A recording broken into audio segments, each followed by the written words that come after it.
Hello, students. I'm Salim Khan from Kanpur, and I'm your coach, guide, educator, tutor, as well as your friend. And you are here, it means you have prepared your chapter or gone through your chapter once, and now you wanna make it on your fingertip. Definitely, you can do it. I'm sure you can. But for this, you will have to follow certain things. आपको क्या करना है, ये video 2-3 बार आपको देखना है, neck band का use करना है, सुनना है, लिसनिंग पे ज़्यादा फोकस करना है और वीडियो को तब तक सुनना है जब तक वो आपको प्रिपेयर नहीं हो जाता है। दूसरे वीडियो पे जल्दी से स्किप ना करें। पहले एक वीडियो, छोटे छोटे वीडियो हैं, इसे लर्न करें। छोटे छोटे टॉपिक हैं, जब ये आपके लर्न हो जाए तो आगे बढ़ें।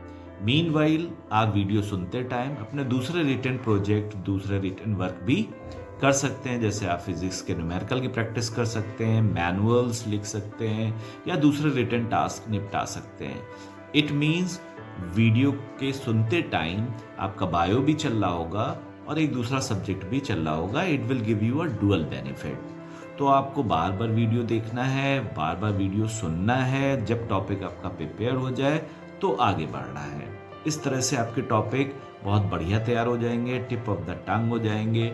और जब भी आपको उस टॉपिक से रिलेटेड कोई क्वेश्चंस पूछा जाएगा, आप बहुत प्रॉम्प्टली आंसर करेंगे। कोई भी प्रॉब्लम आई होप नहीं आएगी। तो चलिए स्टार्ट करते हैं। Let's start. And disease. Health is a state of complete physical, mental and social being. Health वो स्टेट है जिसमें कोई भी व्यक्ति फिजिकली, मेंटली और सोशली फिट होता है। Health is affected by genetic disorder, infections, change in lifestyle etcetera. Health या तो जेनेटिक बीमारी की वजह से या किसी इन्फेक्शन की वजह से या लाइफ स्टाइल को बदलने की वजह से अफेक्ट होती है। डिजीजेस में बी इन्फेक्शियस और नॉन इन्फेक्शियस। बीमारियां या तो इन्फेक्शियस हो सकती हैं या नॉन इन्फेक्शियस हो सकती हैं, यानी स्प्रेड होने वाली हो सकती हैं और ना स्प्रेड होने वाली होती हैं। Pathogens, disease causing organism. Disease को फैलाने वाले या डिजीज को डेवलप करने वाले ऑर्गेनिज्म पैथोजेंस कहलाते हैं। Parasites are pathogens as they harm the host by living in और ऑन देम। पैरासाइट्स भी पैथोजेंस हैं क्योंकि ये होस्ट को हार्म पहुंचाते हैं, या तो उनके अंदर रह के या उनके ऊपर रह के। Common infectious diseases in man.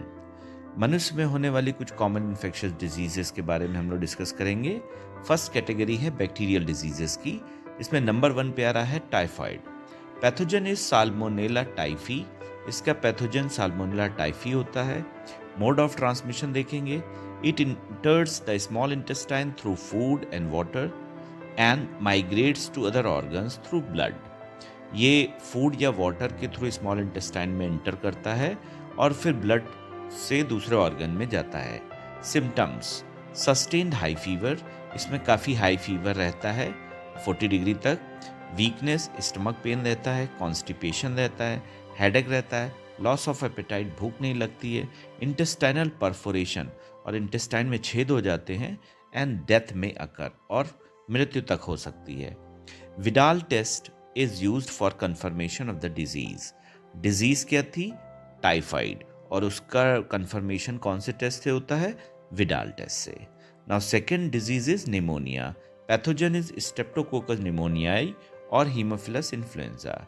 In 2 pathogen से निमोनिया हो सकता है। Mode of transmission, inhaling the droplets released by infected person. Infected person के ड्रॉपलेट जो निकलते हैं, अगर वो हम लोग इनहेल कर लें तो इससे निमोनिया हो जाता है। Sharing glasses and utensils with an infected person. Infected person के ग्लासेस या यूटेंसिल्स यूज करने से भी ये हो सकता है। Symptoms, infects lungs alveoli. ये लंग्स की एल्वियोलाई को इन्फेक्ट करता है। गेट फिल्ड विद फ्लूइड, इसमें फ्लूइड फिल हो जाता है, लीडिंग टू रेस्पिरेटरी प्रॉब्लम, और इसी से रेस्पिरेटरी समस्याएं होती हैं। फीवर, चिल्स, कफ, हेडेक, इसमें फीवर रहता है, ठंड लगती है, कफिंग होती है, हेडेक रहता है। सीवियर केसेस में lips and finger nails turn grey to bluish colour. ये ब्लूइश कलर के नेल्स हो जाते हैं, बीमारी थी निमोनिया। नेक्स्ट वायरल डिजीजेज में हमारे पास एक है common cold. Pathogen is rhinovirus. Mode of transmission क्या है? इनहेलिंग ड्रॉपलेट्स रिजल्टिंग फ्रॉम कफ और स्नीजिंग। यानी जब कोई पेशेंट के कफ और स्नीजिंग से जो ड्रॉपलेट्स निकल रही हैं, अगर वो ड्रॉपलेट कोई भी normal non infected person receive कर लेता है तो उसे ये बीमारी हो जाती है। सिम्टम्स इन्फेक्ट नोज और रेस्पिरेटरी पैसेज। इससे नोज और रेस्पिरेटरी पैसेज इन्फेक्ट होता है।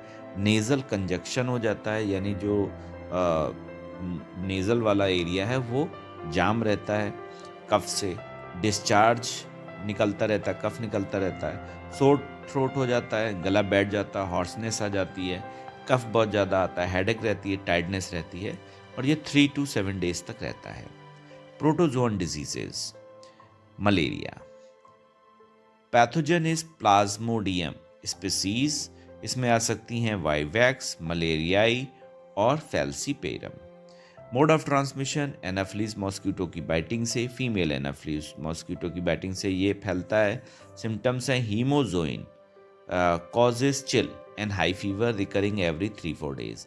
इसमें एक टॉक्सिन रिलीज होता है जिसे हम लोग हीमोजोइन बोलते हैं, और ये साइक्लिक फीवर इससे डेवलप होते हैं। Amoebiasis amoebic dysentery. Pathogen is Entamoeba histolytica. Mode of transmission इसमें हाउस फ्लाई इसका कैरियर है। Transmit parasites from faeces to food and water. जो हाउस फ्लाई है, मक्खी है, वो इस पैरासाइट को फीसेस से फूड और वाटर में ले जाती है और इन्हीं से एंटमीबा मनुष्य में जाता है। सिम्टम्स क्या है? कॉन्स्टिपेशन हो जाता है, एब्डोमिनल पेन होता है, एंड क्रैम्प्स ऐंठन होती है, stools with excess mucus and blood clots, और स्टूल्स में, मल में म्यूकस और ब्लड क्लॉट आ सकता है। Helminth diseases. Ascariasis. Pathogen is Ascaris. इसका पैथोजन एस्केरिस है, जिसे इंटेस्टाइनल पैरासाइट भी बोलते हैं। मोड ऑफ ट्रांसमिशन क्या है? Soil, water, vegetables, fruits etcetera, ये सब से ही बीमारी फैलती है। Contaminated with faeces containing eggs of parasite. Vegetable में जब पैरासाइट के एग्स हो जाएं या फ्रूट्स में हो जाएं और उन्हें अनवॉश्ड तरीके से ही हम लोग कंज्यूम कर लें तो ये बीमारी ज़्यादा फैल सकती है। सिम्टम्स क्या होता है? इंटरनल ब्लीडिंग, यानी इंटेस्टाइन में ब्लीडिंग हो सकती है, मस्कुलर पेन होगा, फीवर होगा, anaemia and blockage of intestinal passage हो सकता है, और ये बीमारी और फैटल हो सकती है। फाइलेरिएसिस, जिसे हम लोग एलिफेंटिएसिस भी बोलते हैं। पैथोजन इज फाइलेरियल वर्म और Wuchereria bancrofti and Wuchereria malayi. Mode of transmission है bite of female Culex mosquito के काटने से ये फैलती है। सिम्टम है filarial worms live in lymphatic vessels usually of lower limbs. जो फाइलेरियर वर्म है हम लोग के लिम्फेटिक वेसल्स में, लोअर लिम्स में काफ़ी टाइम तक रहता है। ये क्रोनिक इन्फ्लेमेशन कॉज करता है ऑर्गन्स में, जहाँ पे ये बहुत सालों तक रहता है।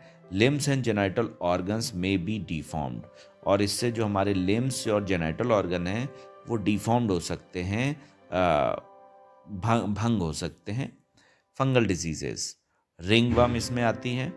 Pathogens are Microsporum, Trichophyton and Epidermophyton. इसके जो पैथोजन हैं वो है माइक्रोस्पोरम, ट्राइकोफाइटॉन और Epidermophyton. They are seen in groin between toes. ये टोज के बीच के एरियाज में ज़्यादातर होती हैं। मोड ऑफ ट्रांसमिशन, ये सॉइल से, यूजिंग टॉवल से, क्लोथ्स, कॉम, जो यूज्ड आइटम है, अगर पेशेंट यूज़ कर रहा था और कोई नॉर्मल आदमी उसे यूज़ कर लेता है तो ये बीमारी ट्रांसमिट होती है। हीट और मॉइस्चर फंजाई के लिए हेल्पफुल होते हैं ग्रो करने के लिए। Appearance of dry scaly lesions on various body parts such as skin, nails, scalp, intense itching होती है। इस बीमारी में इंटेंस इचिंग होती है, जगह जगह लाल चकत्ते, गोले, धब्बे पड़ जाते हैं, ठीक है, और लेसियंस, स्केली लेसियंस आपको दिखती है। तो ये होता है ringworm. Thanks for watching this video, and I'm glad that you have completed your task. If you like this video, please subscribe the channel and press the bell icon and share the video as well with your friends so that they may also get some benefit. Thank you.